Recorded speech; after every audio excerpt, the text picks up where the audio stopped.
There is something most people don't know about sleep. Not the science of it. Not the REM cycles, not the brain waves, not the things they teach in medical school. It's what happens in the exact moment between waking and sleeping. The precise second when your consciousness lets go and something else takes over. Most people don't remember that moment because they're already asleep.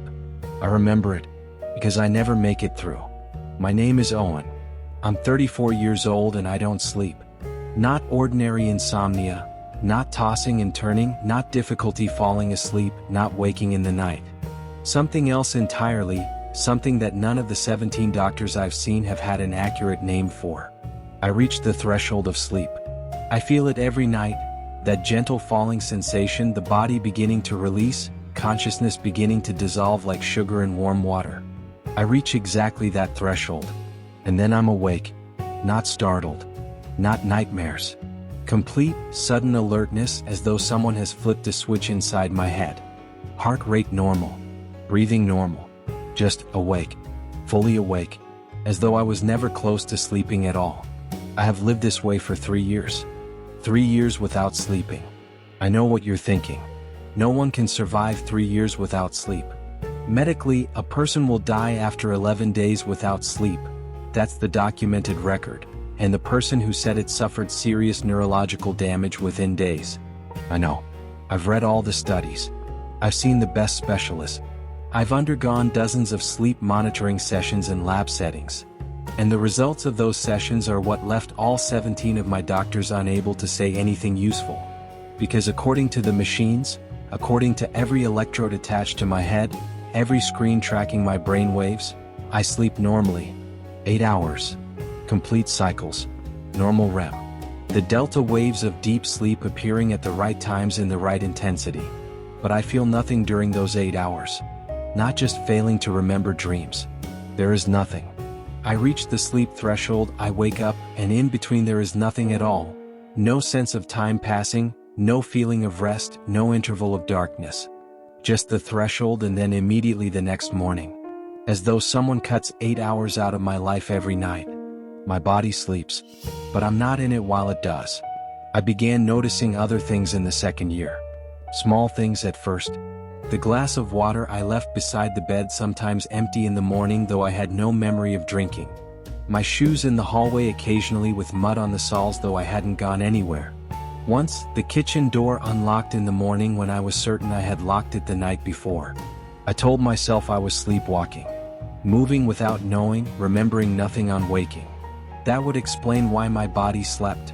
It was moving, doing things, while my consciousness wasn't there. I installed cameras in the apartment. Bedroom, hallway, kitchen. I wanted to see myself sleepwalk. The first night with the cameras, I reviewed the footage in the morning. I lay in bed all night. Not moving. Not sleepwalking. 8 hours, still as a person in a photograph. Breathing evenly, no significant movement.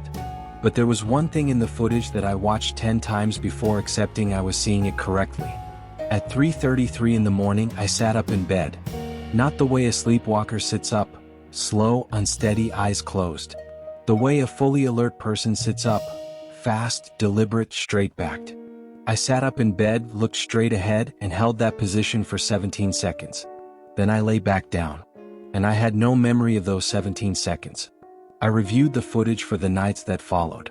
Second night, 3:33 in the morning, sat up, 17 seconds, lay back down. Third night, 3:33 in the morning, sat up, 17 seconds, lay back down. Fourth night, 3:33 in the morning, sat up, but this time within those 17 seconds my head turned to the left. Slowly.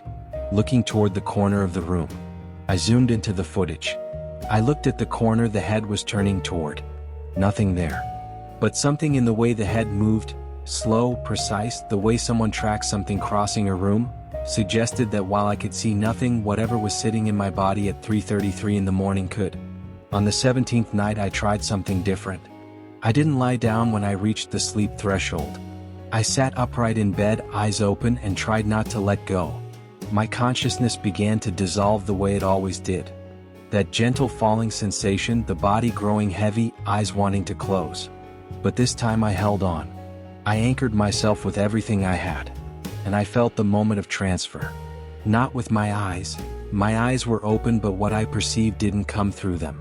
It was something sensed by something deeper, something without a name in English or any language I know. I felt something slide in. Not from outside.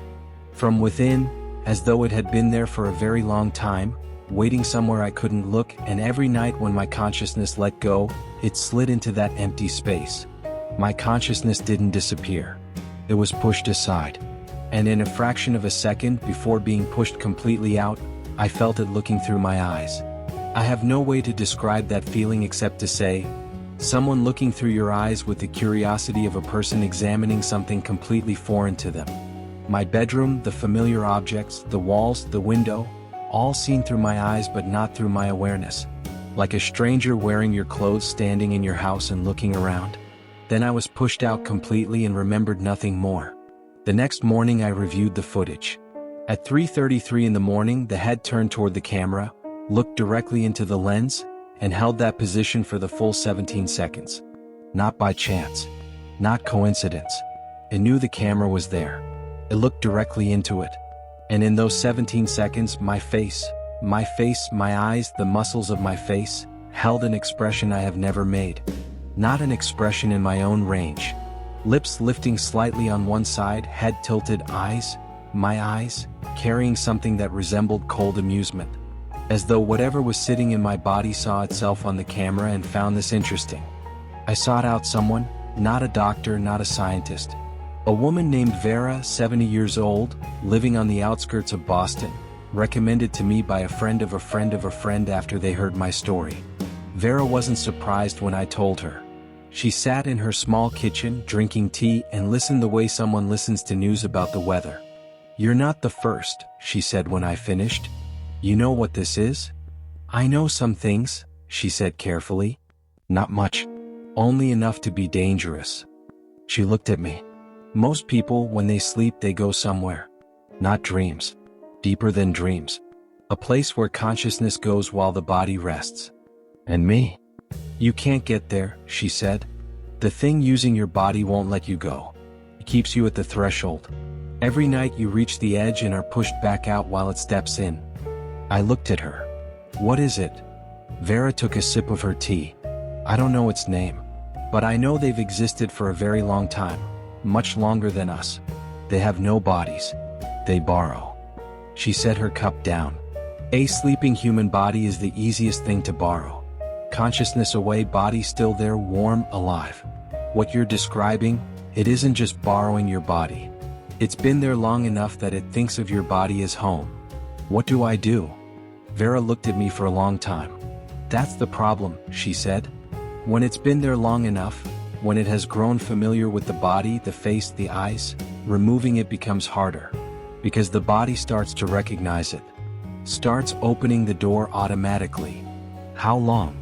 I asked. "How long before? Before it no longer needs to wait for you to sleep?" She looked directly into my eyes. "I don't know. But I know the signs." She paused. "When you start having gaps during the day, not at night. Moments when you look in the mirror and the expression looking back is a beat slower than the one you intended. Moments when you're talking to someone and realize midway through that you have no idea what you said in the last 15 seconds. I sat very still. "Have those things happened?" she asked. I thought about 3 days ago. Standing at the bathroom mirror brushing my teeth and noticing the expression in the glass. That slight lift of one side of the mouth, that tilt of the head, wasn't one I had decided to make. I didn't answer Vera. But she read my face and understood. "You need to learn to reclaim yourself," she said, her voice gentler now. "Not drive it out. No one is strong enough for that alone. But reclaim yourself piece by piece. Every night before you sleep you have to hold in mind, clearly, specifically, a memory that only you have. Something small and real and entirely yours.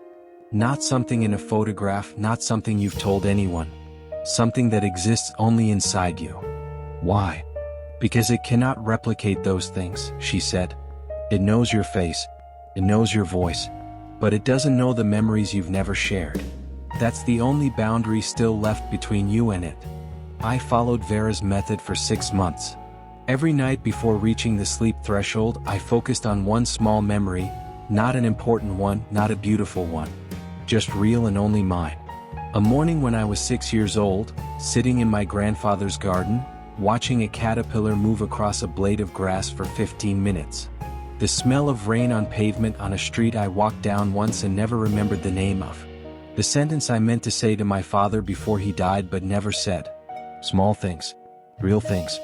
Things that existed only inside me. And slowly, very slowly, with great difficulty, the daytime gaps began to lessen. The expressions in the mirror began to catch up again. But what I never told Vera, what I have never told anyone until now, is what I felt on the third night of using her method. I was focusing on the caterpillar memory. I felt the sleep threshold approaching. I felt the other thing begin to slide in the way it always did. But this time, before it pushed me out completely, there was a brief moment when we were both there, me and it, in the same space, looking through the same eyes at the same time. And in that moment, I felt it notice that I was trying. I felt it turn and look at me. Not with eyes. With something that doesn't need eyes. And what I felt from it, not anger, not aggression, was something much worse. Patience. The thing living in my body every night looked at me trying to reclaim myself. And it was patient. It had been there for 3 years. It could be there for 30 more. It was not hurrying. It was not worried. Because every night, in the end, I still have to reach the sleep threshold. And every night, no matter how tightly I hold the memory, it still slides in. A little slower. A little harder. But it still comes in. I'm still fighting. I don't know whether I'm winning or losing. I don't know where the boundary between me and it currently sits, after 3.5 years of sharing the same body. There are mornings I wake up and know with certainty this is me, because I remember the caterpillar, because I remember the smell of rain on that unnamed street, because I remember the sentence I never said to my father. There are other mornings when I look in the mirror and have to pause before I'm sure.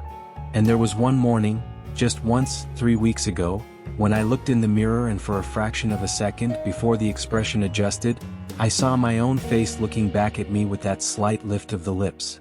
The cold expression from the 3:33 footage. But this time it was daytime. 11 in the morning, sunlight filling the room, me completely and fully awake. And the face in the mirror smiled before I had decided to smile.